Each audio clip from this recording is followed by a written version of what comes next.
Okay, get excited. We're on to our fifth and final thigh exercise. We've done dumbbell squats, we've done leg extensions, we've done leg curls, we've done the hip adduction, the inner thighs. This one surpasses all of them. It's a finishing move. It's called a frog squat, but it really puts basically the best of both worlds together. It does a leg extension and a squat at one time with no equipment, no machine. This is great to do if you're on the road, if you're in a hotel. It's kind of an isolation compound movement. It's almost like a squat, but you're using only the knee joint instead of the knee and the hip joint.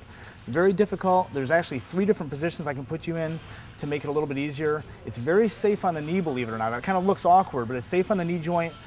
If you do have any knee pain or have any knee problems, you may want to avoid this one, but you can also do this isometrically. You can kind of lock yourself into different positions and not go through any kind of movement. You can stay in fixed positions without injuring the knee. And even the isometric contraction, just holding it statically, is still a big demand on the quadricep muscles.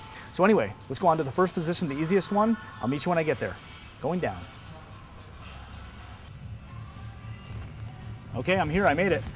Not for long though. I'm in the frog squat position. My forearms are resting on my thighs, taking off part of my upper body weight, and my weight is through my heels. One thing before you go any further, don't try this until you watch the entire clip. Learn all the ins and outs of this exercise. Make sure you know how to get out of it, especially before doing this. You definitely don't want to twist or tweak your knee at all.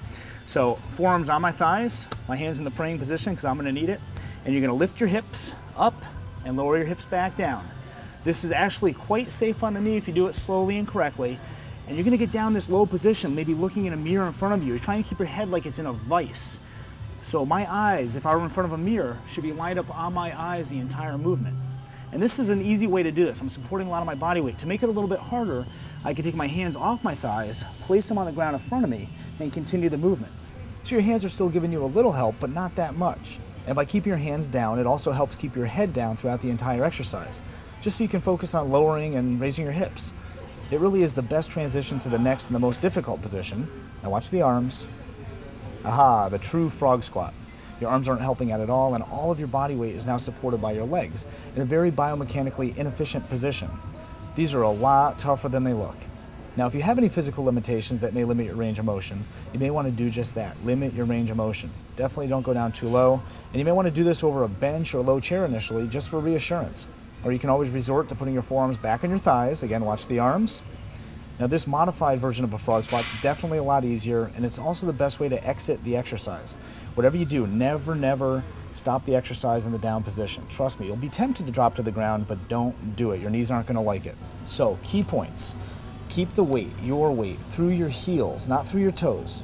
Also, use your head as the axis of rotation, keeping it in one position as best you can. You don't want to lift up your whole body up and down like you would with a regular squat. And also keep your range of motion limited.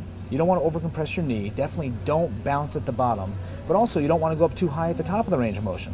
I like to limit it to where my back is about parallel with the ground. And also, if you do have any kind of knee issues, you could just hold it in one isometric position with no motion whatsoever. So, from the top, put your feet a little more than shoulder width apart, and your toes should be pointed out slightly. Actually, the direction of your knees where they bend should line up with the direction of your toes where they point.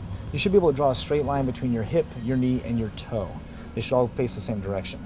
Keep your weight through your heels, lower your hips down to a safe position, and then lift your hips up until your back is parallel or just slightly above parallel with the ground. Remember to keep your head down as much as possible throughout the entire movement. And that's it. Just keep going until you can't do anymore. And stop.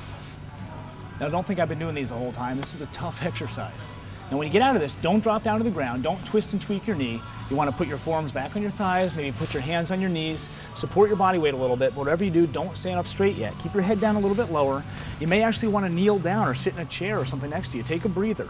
You know, what happens when you're doing any kind of lower body movement or any kind of exercise in general, you're dilating blood vessels in that area. But when you dilate blood vessels in the lower body, like doing a big muscle exercise like frog squats, as soon as you stop, the blood wants to rush into that area to help clear out some of the waste products you've created. Now, if you stand up straight, the blood sinks because of gravity. It goes down to those open blood vessels and you get dizzy. You get something called orthostatic hypotension. It's hypotension. You're actually lowering your blood pressure, and it's a protective mechanism. Your body's trying to go horizontally to get blood to the brain, but it's not very safe. So always get up in segments. If you do lower body movements and you're working big muscles, especially when you first start off an exercise program and your blood volume hasn't raised up sufficiently, just kind of get up in segments. Do lower body, then kneel, then sit, and then stand and move on. Don't just stand up, lock out your legs, and let everything sink. It's not the safest way to go. Anyway, that's it for frog squats. We're on to our next exercise for lower body, our last one, and that is the calf raise.